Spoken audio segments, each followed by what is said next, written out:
दोस्तों वजीर एक्स से रिलेटेड आज बहुत ही इंपॉर्टेंट 4 टॉपिक पे हम डिस्कस करने वाले हैं। सबसे पहली बात तो ये है कि वजीर एक्स ने 337 बिटकॉइन यानी कि करीब 200 करोड़ का फिर से घपला कर लिया है। दूसरा बात ये है कि अगर सिंगापुर में वजीर एक्स मॉरिटोरियम को आप सपोर्ट करते हैं तो आपको ज़ीरो फंड वापस आने वाला है। उसके बाद बात करें तो जिनमई लैब जो कि इंडिया की कंपनी है जिसके 100% ऑनर निश्चल शेट्टी हैं, उसके खिलाफ जो कि आईएनआर डील करती है उसके खिलाफ आप क्रिप्टो का केस इंडिया में लीगली कर सकते हैं। उसके बाद फोर्थ बात करें तो ये लोग कुछ इस तरह से प्लानिंग कर रहे हैं कि आपके फंड बेस्ट केस में सब कुछ बढ़िया चलता है, सब कुछ लीगल चलता है, बेस्ट केस में सिर्फ 25% फंड देने के लिए ये प्लानिंग कर रहे हैं। तो चलिए दोस्तों वीडियो को स्टार्ट करते हैं, और अगर आपको वीडियो पसंद आता है तो लाइक कमेंट एंड सब्सक्राइब जरूर करें। तो दोस्तों पहला टॉपिक 337 बिटकॉइन यानी कि करीब 200 करोड़ का घपला। अब देखिए वजीर एक्स ने जो सिंगापुर कोर्ट में एफिडेविट फाइल किया है उसमें जो इन्होंने बताया है आप यहाँ पढ़ सकते हैं। ये कह रहे हैं कि इनको पास 1137 बिटकॉइन है।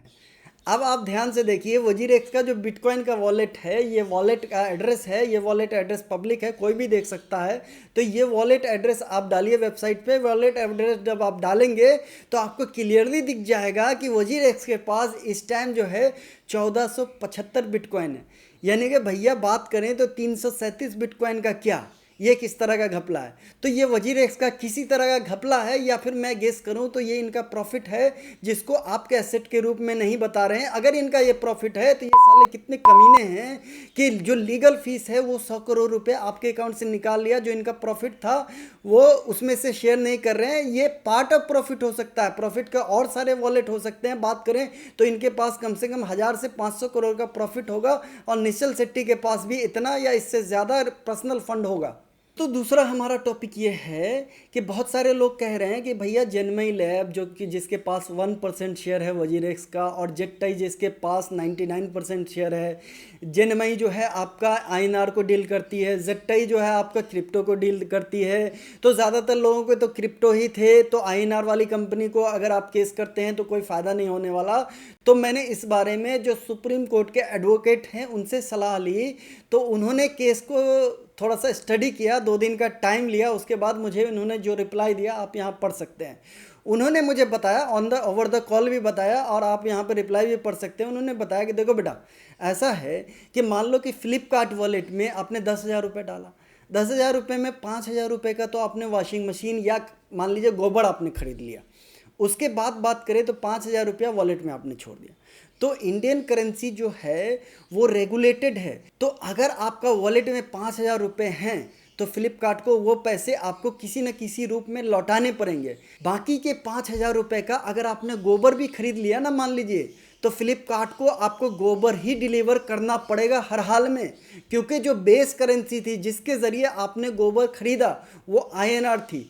ठीक इसी को फार्मूला को आप वजीर एक्स पे लगा सकते हैं कि क्रिप्टो तो भले ही हैंडल करती है जेटटाई लैब, लेकिन क्रिप्टो को परचेस करने के लिए आपने जिनमई लैब को यूज़ किया। मतलब ये कि मान लीजिए आपने पहले वजीर एक्स पे 1 लाख रुपए डिपॉजिट किया, जिसमें 90,000 का आपने क्रिप्टो खरीद लिया, 10,000 आपके पास कैश पड़े हुए थे।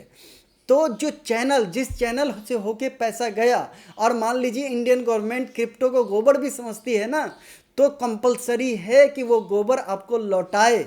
तो लीगली आप जिनमई लैब के खिलाफ केस कर सकते हैं, क्योंकि आईएनआर उन्होंने लिया, और आईएनआर से खरीदी हुई कोई भी चीज़ अगर आप तक डिलीवर नहीं होती है तो उसकी रिस्पॉन्सिबिलिटी जिनमई लैब पर आती है, जिसके 100% ऑनर निश्चल शेट्टी हैं। दोस्तों तीसरा इंपॉर्टेंट पॉइंट है वजीर एक्स का मॉरिटोरियम। इस पॉइंट्स को आप ध्यान से समझे।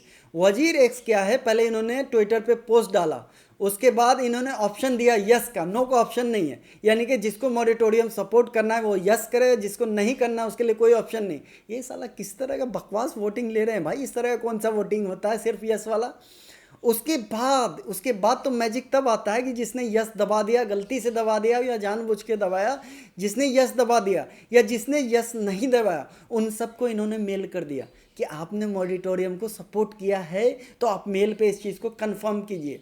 तो दोस्तों क्वेश्चन ये है कि मॉरिटोरियम सपोर्ट कराने के लिए इतनी कोशिश ये क्यों कर रहे हैं? ऐसा इसलिए कर रहे हैं कि सिंगापुर कोर्ट रूल के हिसाब से मॉरिटोरियम सिंगापुर कोर्ट में तभी हो सकता है जब मोर देन 50% लोग इस चीज़ के लिए एग्री करें। और अगर आप मॉरिटोरियम के लिए एग्री करते हैं तो सिंगापुर कोर्ट के रूल के हिसाब से सारा प्रोसीजर होगा। और सिंगापुर की कोर्ट इंडियन लॉ के हिसाब से, इंडियन लॉ के हिसाब से क्या हो रहा है इस पे ध्यान नहीं देगी। वो सिर्फ क्रिप्टो को देखेगी, आईएनआर को नहीं देखेगी। तो उस केस में होगा क्या कि आपको सही इंसाफ नहीं मिल पाएगा।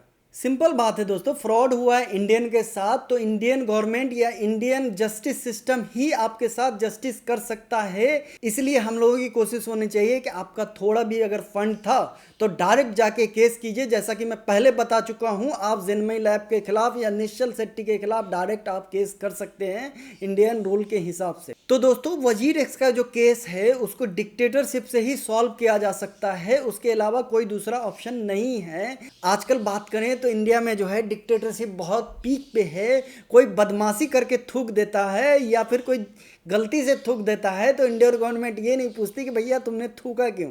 सबसे पहले तो वो ये करते हैं कि बताते हैं कि भैया तुम्हारा घर इलीगल है, सबसे पहले तो उसका घर तोड़ देते हैं।